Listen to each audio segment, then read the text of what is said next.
Oui, nous bénissons notre Dieu de nous avoir apporté également le moment, le temps que nous voici également au-devant de vous.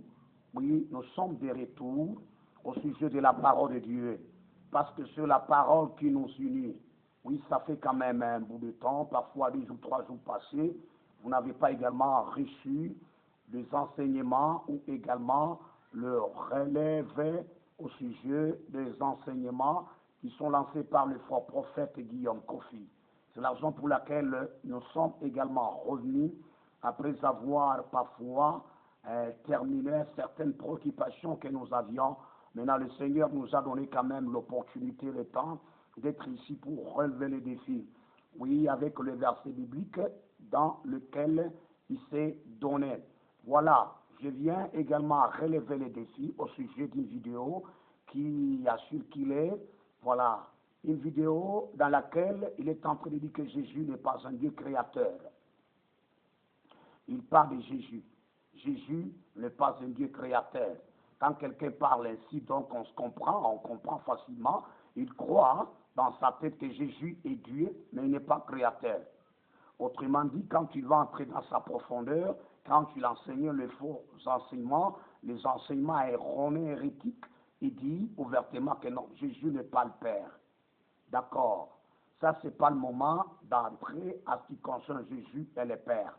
Je vais revenir avec ça. D'abord, la première des choses, d'abord relever les défis à ce qui concerne d'abord les points qu'il a épinglés dans cette vidéo-là. Parce qu'il y a des différents points auxquels je dois répondre. Ah oui, nous prenons le verset biblique qu'il a mal interprété d'Apocalypse chapitre 5, le verset 7. Mais dans cette vidéo, il n'avait pas donné le verset biblique, mais la phrase qu'il aurait prononcée là-bas, ou la phrase qu'il aurait donnée, voilà, la phrase nous a amené à dire que c'est l'Apocalypse chapitre 5, le verset 7 qui dit ceci. Il vint et il prit le livre de la main droit de celui qui était assis sur le trône, qui va venir prendre le livre qui est entre les mains de celui qui est assis sur le trône. Et celui qui est assis sur le trône, la Bible n'identifie pas clairement. Mais moi, je vais commencer au verset 6. C'est le verset qui l'aurait sauté. Parce que celui qui va venir prendre le livre qui est entre les mains de celui qui est assis sur le trône. Qui est assis sur le trône? C'est le Dieu. L'agneau ne pourra pas se mettre sur le trône. Parce que sur le trône, c'est régner. Ne pas se mettre sur le trône, c'est-à-dire, il doit venir travailler la mission pour sauver l'humanité. C'est ça son œuvre pour lequel il doit venir faire dans ce monde. Prenons les versets sur ce que tu as sauté. Parce que celui qui vient prendre le livre, c'est l'agneau. Il est dit ceci. Et j'ai vu au milieu du trône, sur les versets qu'il avait sautés, au milieu du trône. Il n'est pas dit tout autour du trône. Le français compliqué. Hein? J'ai vu au milieu du trône et des 4 êtres vivants et au milieu de là, un agneau qui était là comme immolé. Il avait 7 cornes et 7 yeux qui sont les 7 esprits de Dieu envoyés par toute la terre. Très clair, hein? Quand on dit au milieu du trône, c'est le verset qu'il a sauté parce que ce verset l'implique, parce que ce verset l'éthique, parce que ce verset les trahit.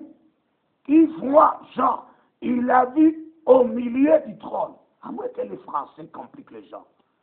Pas tout autour du trône, au milieu du trône. Qu'est-ce qu'il a vu au milieu du trône? Cet agneau-là, qui tend la main, parce que l'agneau maintenant a un corps. Donc parle Hébreux le chapitre 10, le verset 5, que je ne cesserai pas de mentionner ce verset biblique, que tu m'as préparé un corps. L'agneau qui tend la main à ce qui est spirituel, pour prendre ces livres. Parce que tout ce qui est conçu dans ces livres-là, c'est ce que l'agneau doit faire, doit subir. Alléluia. C'est cela. Donc, l'agneau est au milieu du trône. Pour comprendre bien que même l'agneau doit être au milieu du trône, même tend sa main à ce qui est spirituel, parce que le corps là, c'est le corps qui lui a été préparé. Le corps qui lui a été préparé, que tu m'as formé un corps. Donc, quand on forme un corps, il y a quelque chose qui doit entrer dans le corps. Qu'est-ce qui doit entrer dans le corps? C'est ce qui est spirituel qui entre maintenant dans le corps. Le corps considéré comme une enveloppe, c'est le corps qui sera donné aux humains. Et non pas l'âme, et non pas l'esprit. Non. C'est pourquoi ce verset biblique, il en a sauté, parce que c'est un verset qui est clair. Prenons maintenant Apocalypse, le même chapitre là, 5, le verset 13, pour comprendre de quoi est-ce que l'apôtre Jean a vu. Et toutes les créatures qui sont dans le ciel, sur la terre, sous la terre, sur la mer, et tout ce qu'ils y trouvent, je les entendis qui disaient à celui qui est assis sur le trône et à l'agneau. Même l'agneau est sur le trône. Voyez le verset que tu fouilles. Et à l'agneau, à moins que quelqu'un n'a pas appris ce qu'on appelle les conjonctions de coordination. Et à l'agneau, soit la louange, l'honneur, la gloire et la force au siècle des siècles. Il y a ce qui est spirituel, qui est dans le corps, qui est l'agneau. Même l'agneau est sur le trône. Voyez, le corps qui a supporté ce qui est spirituel. Toutes les créatures qui sont dans le ciel, qui sont sur la terre, sous la mer, sous la terre, glorifiés, Jean les attendait, ils croient. Donnez gloire à celui qui était assis sur le trône, qui est invisible et qui est Dieu. C'est pourquoi la Bible dit ceci, que toute la plénitude de Dieu s'est retrouvée dans l'agneau, dans Jésus. Tu vois maintenant là, semble-t-il que c'est un verset que tu as mal compris. La plénitude, donc, ce qui est spirituel, parce que Dieu est esprit. Dieu est esprit se retrouve dans le corps, dans l'agneau. C'est pourquoi l'agneau lui-même est Dieu. Je pense que c'est bien compris. Parce que sur les versets que tu as sauté, avant que j'arrive de te parler de la plénitude de Dieu. Donc, quand on parle de la plénitude de Dieu en Christ, en Jésus, donc Dieu n'a resté avec rien. Avec rien. Prenons le même livre d'Apocalypse avant que j'arrive dans les épîtres. Apocalypse chapitre 22, verset 1, virgule, le verset 3. Ce sont ces versets que tu ne connais pas, alors ce sont les versets qui doivent t'étiquer et qui doivent te trahir. Qui doivent te trahir parce que ce sont les versets qui sont clairs, qui montrent que l'agneau lui-même aussi sur le trône. Il est dit ceci, Apocalypse 22, le verset 1,3. Et il me montra un fleuve d'eau de la vie, limpide comme du cristal, qui sortait du trône de Dieu et de l'agneau. Le trône est là, et de Dieu et de l'agneau. Il voit un fleuve d'eau limpide, cristal, qui sortait, où c'est? Dans le trône, qui est de Dieu visible, et de l'agneau, qui est visible, l'agneau qui est le corps. Ce sont ces versets que tu ne connais pas, ce sont ces versets qui doivent te remettre sur ta place. Le trône est là. Si tu prends un seul verset, tu commences à courir, et c'est pour cette raison que même tes acolytes doivent voir cette vidéo et entendre ces enseignements, pour maintenant te poser des questions et que tu répondes. Le verset 3. D'abord, avant que j'arrive au verset 3, à moins que vous n'avez pas appris ce que signifient les conjonctions de coordination. Mais cependant, où est donc ornicar? C'est comme ça que mon professeur m'aurait enseigné, pour retenir certaines conjonctions de coordination. Mais cependant, où est donc ornicar? Le est là. Quand on dit que Kasongo et Mutombo sont partis à l'école, qui est parti à l'école? Est-ce Kasongo, pas Mutombo, ou est-ce Mutombo, pas Kasongo? Donc, les deux sujets-là marquent donc un seul sujet qui fait une même action. Ça, c'est les Français, hein, et non pas les François. Je remercie mon professeur de m'avoir enseigné le français et de les comprendre de partout où vous êtes. Ah oui, moi et Ilunga mangeons la banane. Tu vois, qui fait l'action? Est-ce que moi ou Ilunga? Donc, les deux sujets-là font la même action, toutes les mêmes actions-là. C'est le deux sujets-là qui devient un seul sujet. Pour différencier entre Dieu et l'agneau, parce que Dieu est spirituel, c'est l'esprit.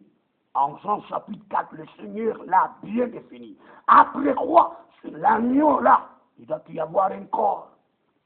Le corps qui est visible, qu'on doit voir. Donc l'agneau ainsi que Dieu sont sur le trône. C'est pourquoi il n'y a pas de trône. Il n'y a qu'un seul trône sur lequel se trouve Dieu et l'agneau. Le verset 3 nous dit ceci. Il n'y aura plus d'anathème. Le trône de Dieu et de l'agneau. Ce n'est pas le trône donc au pluriel, c'est au singulier.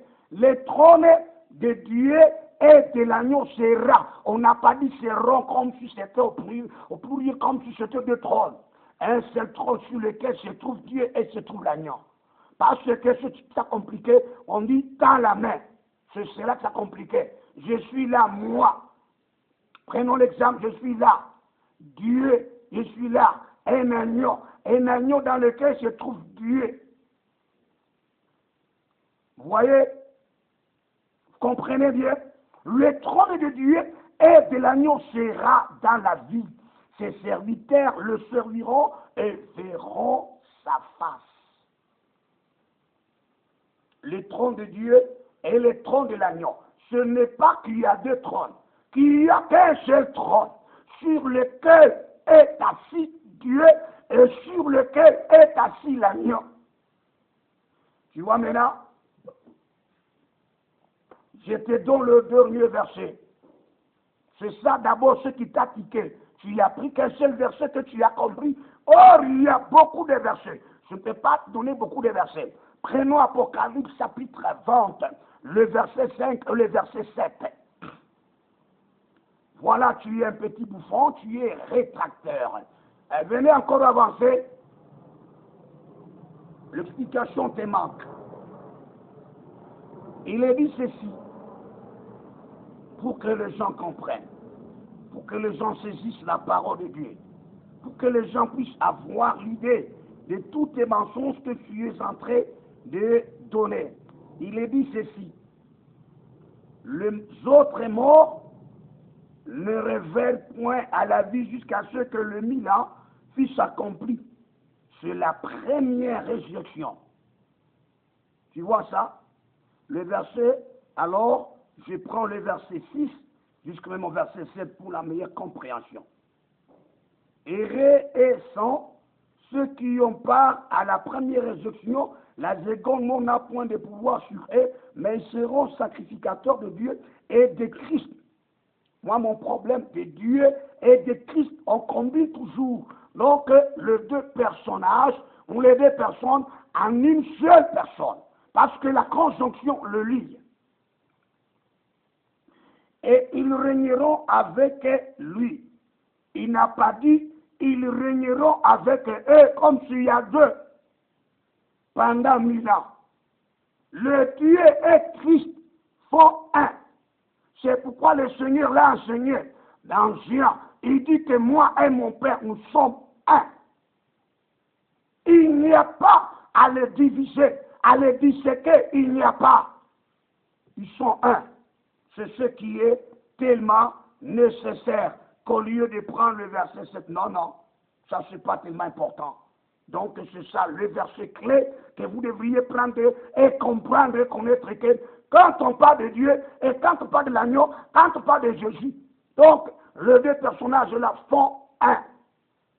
C'est pourquoi ils sont encore assis sur un même trône. La conjonction fait le deux sujets, un seul sujet.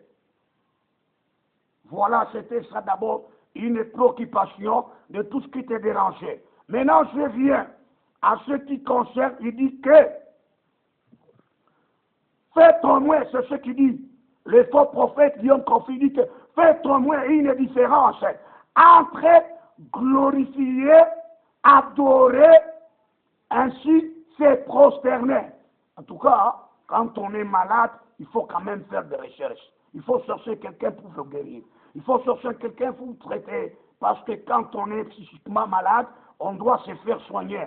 On va se faire soigner et se faire guérir. Il y a un problème. Quand on parle glorifier, Dieu glorifiait les fils. Et les fils aussi glorifiaient qui? Dieu, le Père. Prenons les versets que tu as donnés, que tu n'as pas bien compris parce que tu as tellement utilisé, genre le chapitre 17, que certains versets tu as commencé à les sauter. Et quand on les lisait, tu n'as commis un commentaire là-dessus, jamais. Tu n'as pas fait même un commentaire là-dessus. Pourquoi? Parce que c'est un verset clé. Pour votre information, quand on dit glorifier, adorer, c'est prosterner. Il faut que je t'en parle maintenant. Glorifier, c'est-à-dire rendre honneur. Respecter encore. Célébrer, louer. C'est ça ce que signifie glorifier. Les fils glorifient le Père glorifie les fils parce qu'ils sont un. Et il n'y a pas moyen de les diviser. C'est ça. Si vous ne saviez pas cela, alors essayez de comprendre cela. Donc, le terme qu'on dit adorer, il y a un certain moment, je pense déjà une vidéo lancée, là où je t'ai fait la différence entre adorer et se prosterner. À un certain moment, on combine les deux verbes à la fois. Or, adorer, en hébreu, ça signifie chaka. Chaka. En grec, ça signifie proskonesis. Proskonesis. Or, le terme adorer, c'est ce que signifie se prosterner. C'est ça, c'est prosterner, c'est ça même adorer. Maintenant, quand on dit c'est prosterner, tout comme adorer, écoutez, quand on se prosterne, c'est pourquoi le diable, dans le désert, il a réclamé, il a demandé à Jésus de se faire quoi? De se prosterner. C'est tout à fait un signe d'adorer celui qui est supérieur à toi. On adore celui qui est supérieur à toi. On se prosterne devant celui qui est supérieur à toi. Pourquoi? Pour témoigner le respect là. C'est pourquoi je te dis que c'est prosterner qui signifie respect dont on doit. On témoigne un respect, un honneur. Tu vois? Donc il n'y a rien. Quand on combine les deux verbes, vous dites qu'il se prosterneur et adoreur. C'est-à-dire quoi? Les gens d'abord se prosternaient. Ou les anges se prosternent. Après quoi ils commencent à prononcer. Une fois prononcé, c'est ça maintenant adorer. Quand on combine les deux, si on ne combine pas, c'est-à-dire, il peut y avoir que, alors ils ont adoré seulement ainsi de se prosterner, sans rien prononcer, sans rien parler. Tout comme également se prosterner, ça signifie également, donc, se rendre un respect, c'est-à-dire, c'est adorer. Qui dit adorer, dit également se prosterner. Maintenant, quand un écrivain combine le deux verbes là, c'est-à-dire ils s'étaient prosternés, en même temps ils ont parlé, en même temps ils ont loué, en même temps ils ont prononcé quelques mots, c'est ça. Ils se prosternèrent et adorèrent le Seigneur. Donc maintenant, le louer maintenant à travers la langue qui est là, dans ta boîte. Prenons maintenant le verset biblique là, que tu as commencé à sauter. C'était Jean, le chapitre 17. Je vais quand même atterrir par cela. Jean chapitre 17 que tu as tellement utilisé. Que le verset là que tu as commencé à épingler, ce sont les versets que tu n'as même pas compris. Et certains autres versets, tu les sautais. Peu importe quand même. Prenons les versets 4 et le verset 5. Le Fils glorifie le Père. Mais il est très clair. Le Fils glorifie le Père. Et le Père aussi glorifie le Fils. Vous voyez? Prenons le chapitre 17. Moi, je ne commencerai pas au verset 1 comme tu l'aurais commencé. Je prends seulement les versets 5 et les versets 4 et les versets 5. Il dit ceci. J'ai été glorifié sur la terre. Qui a glorifié? Le Fils glorifie le Père. Le Père lui aussi doit glorifier le Fils. Ça, tu n'as pas explicité ça. Ça, tu n'as même pas touché cela parce que ça fait mal. J'ai achevé l'œuvre que tu m'as donnée à faire. Et maintenant, toi, Père, glorifie-moi auprès de toi-même de la gloire que j'avais auprès de toi avant que le monde fût. Vous voyez, c'est tout à fait une alternative. Une alternative. Le Fils glorifie le Père et le Père glorifie le Fils. Maintenant, parle-moi. Quand le Père glorifie le quoi? Le Fils. Là, c'est un verset qui t'a quitté. Tu n'as même pas essayé de commenter là-dessus. Tu n'as même pas essayé de faire quoi que ce soit. Tu te tues.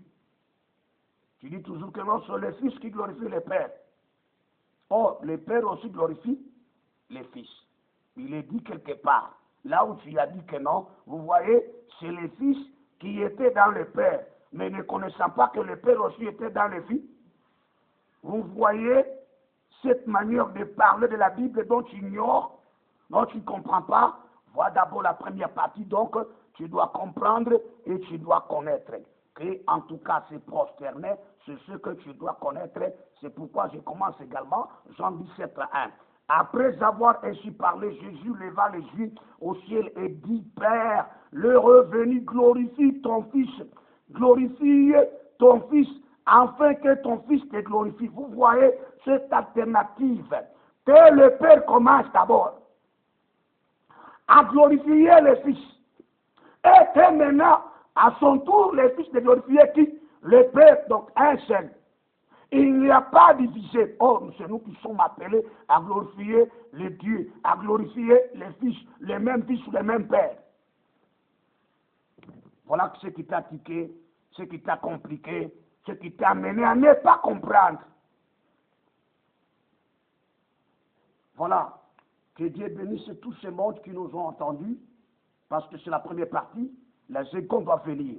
Il a lancé un défi dans lequel il n'a pas compris même les versets bibliques. Pour dire que non, vous voyez, celui qui vient là doit tendre la main à celui qui est assis sur le trône.